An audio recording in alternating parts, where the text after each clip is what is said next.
உங்கள் பிரார்த்தனையே என் மருந்து, விரைவில் வருவேன் என்று தனியார் மருத்துவமனையில் சிகிச்சை பெற்று வரும் கோவை வடக்கு தொகுதி பாஜக வேட்பாளர் வானதி சீனிவாசன் தெரிவித்துள்ளார். உடல்நலக்குறைவு காரணமாக கோவை தனியார் மருத்துவமனையில் சிகிச்சை பெற்று வரும் அவர் தனது வாக்காளர்களுக்கு உருக்கமான வீடியோ ஒன்றை வெளியிட்டுள்ளார். வணக்கம் அன்பு சகோதர சகோதரிகளே, உங்களுடைய அன்பினாலும் பிரார்த்தனையாலும் விரைவாக உடல்நலம் தேறிக்கொண்டிருக்கிறேன். ஓரிரு நாட்களில் உங்களை நேரில் வந்து சந்திக்க இருக்கிறேன். நம்முடைய தேர்தல் பிரச்சாரம் தொடர்ச்சியாக நடைபெற வேண்டும்.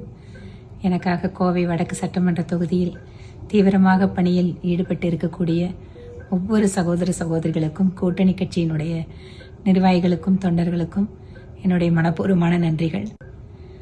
இன்று மாலை 4 மணிக்கு பாரத பிரதமர் மோடிஜி அவர்கள் பிஜேபியின் பூத் காரியகர்த்தர்களுடன் கலந்துரையாட இருக்கிறார்.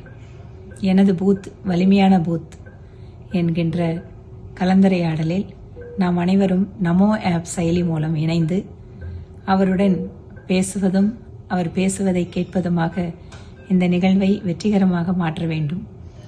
தமிழகத்தின் மீது அளப்பரிய அன்பும் தமிழகத்தினுடைய ஆற்றல் மீது அசைக்க முடியாத நம்பிக்கையும் வைத்திருக்கின்ற பிரதமர் மோடி அவர்களுக்கு தமிழகத்தில் தேசிய ஜனநாயக கூட்டணியுடைய வெற்றியின் மூலமாக நமது அன்பினை தெரிவிக்க வேண்டும் என கேட்டுக்கொள்கிறேன்.